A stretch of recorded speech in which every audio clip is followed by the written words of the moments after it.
All right, realtors, here's a question for you. If there was a technique that you could use that if you did it right, you would never ever hear the dreaded, hey, I need to think it over, get back to you at the end of a listing appointment, just for that prospect to go missing. They end up in the witness protection program. They never end up answering your phone call again.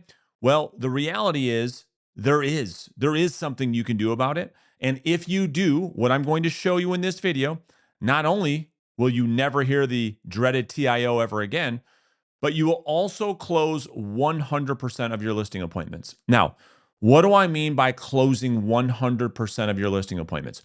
Your job as a salesperson is to get yes or no without a bias towards yes at the end of every single meeting. In other words, your job is to get a decision, some type of closure.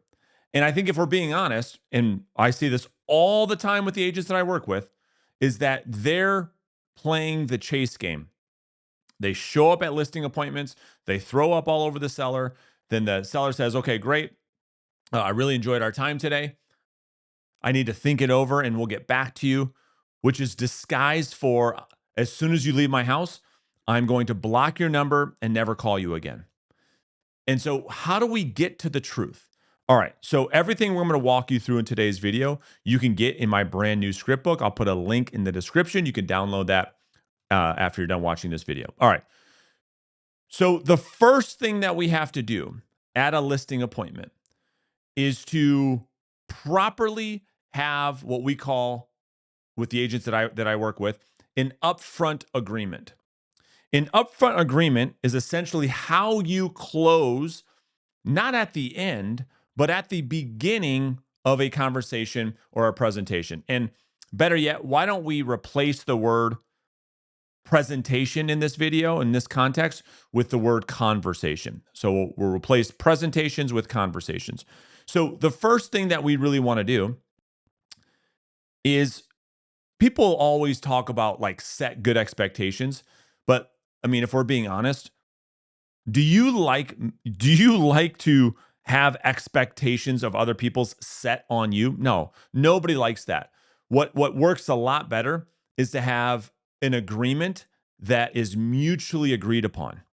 And so at the beginning of every conversation between you, the listing agent, and the seller, your prospective new client, there has to be a few upfront agreements made. And one of those agreements that needs to be made at the beginning of the conversation is for you and the seller to have equal playing field, that each other are allowed to tell the other person no. Now, you might be like, wow, why would I want to do that? It's because your goal is to get to the truth. The reason why you chase so many prospects, let me back up for a second. Let me ask you this question. Of all the people that you've ever met with in your life as a real estate agent in your career of real estate sales, that have told you, yeah, call me back in a couple months, or I'll get back to you. Like, how many of those people actually turned into a client where you got a paid commission? Is it most of the time? Never? Some of the time?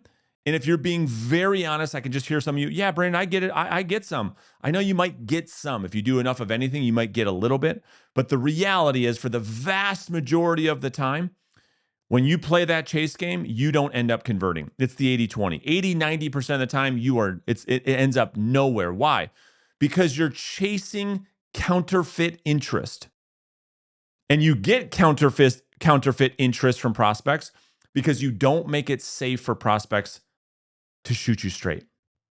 Because they're worried that if they tell you the truth, which oftentimes is, no, we're going to do business with another agent, no, we don't like you, no, we don't agree with you, etc., that A, they're going to hurt your feelings, B, they're going to have to, if they open that can of worms, then they have to deal with you as a salesperson trying to do all kinds of sales techniques, etc., etc. So the first thing that we have to do is we have to make it extremely safe for both the prospect and for yourself to tell each other the truth. Yes or no, without a bias towards yes. This is how we close 100% of our presentations. It's either I get yes and we agree to move forward, or we agree on no and we don't move forward. Big deal. We move on. At least it's a decision. And so the way in which we're going to do that is this. So as we're making these upfront agreements, and this is simply just one, what you want to do, and this is so powerful, is when you're communicating with your prospect at the beginning of the conversation, you want to speak against your own perceived interest. In other words, there is so much research around how do you actually build trust and build rapport. It's when you actually communicate the downsides, the negatives to your product, and in this case, your service in which you offer. Think about this. If somebody is all sunshine and rainbows about the thing they're selling, and they say it's the perfect thing, there's nothing wrong with it, there's no downside whatsoever, like your bullshit radar kind of starts to increase. And I think we'd all agree with that. We'd all have been in that situation before. So you want to be the opposite of that. We want to establish trust and rapport immediately with the seller. And so you're about to say something that is not only absolutely true, but it will help you actually build trust from the seller. You're going to tell the seller, and for most of you, you're going to faint and fall out of your chair. You're going to tell the seller, listen, Mr. and Mrs. Seller, I'll be up front. I know I'm not the right agent for everybody. And so can you do me a favor? Now, some of you are like, wow, that's powerful. Some of you are like, oh my gosh, why would I want to say that? Well, A, it's true. Not every single human being in every single situation is a good fit for each other, right? Not every restaurant, not every car, not every relationship, not every sport, not every experience. I mean, the reality is you are not the perfect agent for every single seller in your market. So get over that. So it's the truth, number one. And number two, only somebody who is not attached to the outcome, in other words, is not needy or desperate to try to sell someone something, would say that. So this allows you to establish equal business status, where maybe for the first time in this homeowner's life, they've met with a realtor where they don't feel sales pressure. In other words, you're communicating to the seller, listen, if we don't end up doing business today, it's no problem. I'm going to be fine. You're going to be fine. That's the truth. And I'm good either way. It communicates that. All right. So after you say that and you say, hey, can you do me a big favor? Because we call that a universal yes question, because there's so much curiosity. There's a massive curiosity loop that's been opened in the mind of the prospect, and now they need to close it. They always say yes to that question. Now, once they say yes to that question, what you're going to say next is very, very important.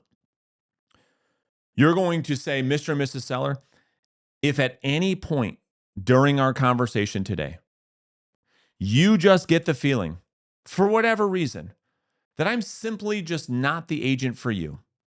Maybe you're not comfortable with me. Maybe it's not comfortable with some of my strategies. Whatever the case may be, if at any point in time, you just get the feeling that I'm not the agent for you, would you just shoot me straight?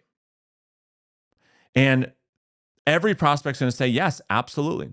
And I say, okay, great. Because a lot of people tell me from time to time that we get to the end of our conversation and they tell me things like, this was a really good meeting, but we just got to think it over and we'll get back to you. When in reality, what they really mean is this meeting didn't go well at all. We never see ourselves doing business with you. It's just we don't want to hurt your feelings. So rather than go down that, rather than do that, I promise you won't hurt my feelings. If I'm just not your guy, it's okay. You can tell me. Fair enough? And you can have a little laugh, because this is also called something we call disarming honesty. It's so real. You talk about real talk, right? It's so real. Most agents spend the entire listing presentation in surface level conversations, so they never actually break through. This is so real. Prospects like, wow, this is great. And it's pulling them towards you. It's like, wow, because I almost feel like he's gently pushing us away. You almost pull the prospect in closer. So that's the first thing. That's one of the first agreements you would make with the seller up front. Well, the next agreement you're going to make is the exact invert or opposite of that, where you're going to now get the permission from the seller to be brutally upfront and honest with them and get permission to tell them no. What? Why, Brandon, would I ever tell a seller no? Well, you see, if you're going to actually enroll good clients and great listings that are actually going to make it to the closing table, in other words, you have a list to sell philosophy. You're not out there just trying to take every single listing just to get your sign in the front door and then deal with a bunch of sleepless nights with overpriced listings with undermotivated sellers and you're pulling your hair out left and right. Like, if you're actually doing this right, not only is the seller interviewing you, but you better be interviewing the seller. This is mutual. This is equal business status. We both have a say here. And so the next agreement you're going to make is getting the permission from the seller to tell them no. And believe me, none of your competitors will do this. I mean, to be frank, don't get mad at me. Most of you will not do this. And so what you want to do is Mr. and Mrs. Seller now at the same point in time is, throughout our conversation today, if I get the feeling that for some reason I just can't meet your expectations, I don't feel like I can get you the price that you want, would you be terribly upset if I just told you and I was upfront and said, listen, I just don't think I can help you. I just don't think I'm the agent for you. What do you think the seller's going to say? They're going to say, no, we would rather know now. No, we want you. No, you can tell us, that's fine. Now we have this mutual understanding where we've made it safe for us to tell each other no, right? And so that's the first thing that you want to do. Now, if you do that correctly and you get to the end of the presentation or conversation and you still get to think it over, here's what you're going to do. Now, if you don't do what we just talked about and you get to think it over, there's nothing for you to really fall back on. All right. So let's fast forward and then pretend that you do everything right and you still get a TIO. All right. So here's what you're going to do. So you get to the end of the presentation and, like a great reverse selling agent like you are, you simply ask the prospect when you're done going through the conversation, Mr. and Mrs. Prospect, what would you like to do from here? We go fully Socratic. And we get the prospect to do what we call self-admission. We want them to feel like they are in control. So if they say, well, this has been a great conversation. Obviously, there's a lot for us to think about. So we just need a few days and we'll let you know. Okay. So the first thing that we're going to do is we always, always, always have some type of agreeable acknowledgement. We never want to start an argument. We never want to start a pissing match. So it's always, you know what? I get it. It's a big decision. Hiring the right agent to get your home sold is a massive decision. I understand where you're coming from. Anything like that will do. The next word out of your mouth is and. And like we talked about at the beginning of our conversation today, when we talked about what would happen or when we got to the end of our meeting today, and if things just weren't clear, it wasn't a clear yes, it wasn't a clear no, and you guys just had to kind of think it through, most of the time, and I've been doing this a long time, most of the time, that's typically someone's way of politely telling me no. Now, what I'm trying to do here is to get the prospect to argue with me, not literally, but I'm trying to get the prospect to disagree with me. No, that's no. We genuinely like this. We genuinely, think that what you said makes a lot of sense. That's the first point of influence that we're trying to get to. Okay, fair enough. The next thing out of your mouth is even more important. When they start arguing back with you, no, this was really, really good. We love what you had to say. The next thing you're going to say is, I'm curious, of all the things we discussed, what were the things, like, what makes you feel as though I actually can help you? What do you feel like of all the things we discussed today? What was it that made you feel like I would be a great agent for you to hire? And that's the second point of self-admission. Now the prospect is selling themselves on you based on the conversation you guys just had over the last 30 to 45 minutes. That's step 2. Then step 3 is we're going to isolate the think it over. So we're going to go through the only 3 things that matter to a seller, and we're going to try and isolate which of those 3 things it is. Is it the price? Mr. and Mrs. Seller, are we comfortable around the price that we talked about? They might say yes. They might say, well, we thought we were getting a little bit more. You got to isolate. Is it that? And if it's that, then you know what the problem is. If it's not that, you've knocked over that domino. The next domino is the numbers, the money. And when we talked about you netting somewhere around X dollars, I mean, is that something that you really are comfortable with, or were you guys expecting to get more from the sale of your home? And be honest. Well, we were expecting a little bit more. Okay, let's talk about it. Because with inside the numbers, it's your compensation and how the numbers break down, et cetera. Or they might say, no, we're comfortable with that. And if they're comfortable with 1 and 2, guess what it is? Look into a mirror. It is you. They're just not comfortable with you. And so lastly, we can say, well, I guess lastly, the only thing left then is me. I guess I must be the problem. No. We really liked you. We really liked you. I get it. So why don't we do this? I know it's a big decision. The last thing that you want to have happen is have a hungry salesperson like me following up with you day after day after. I know how annoying that can be. So why don't we just do this? Why don't we consider it a no for now? And as you're thinking about it, if you change your mind and decide that I am the right agent, you can always call me to let me know. Is that fair?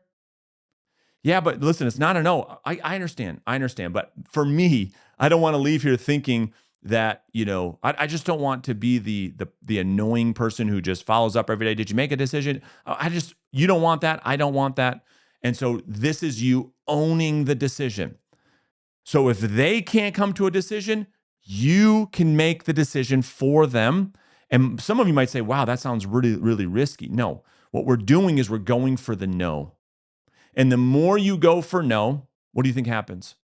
Yes, compliance goes up. And the more you go for yes, no compliance goes up. It's just the reality of it's the reality of sales. And so, Mr. and Mrs. Prospect, why don't we just consider it a no for now? You can always change your mind later.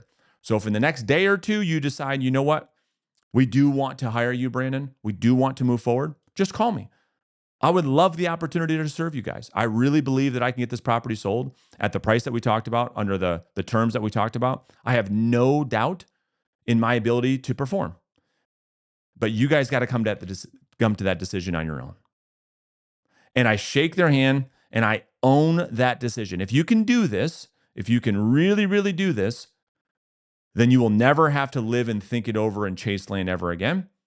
In fact, you can watch an agent who does a really good job of this right here.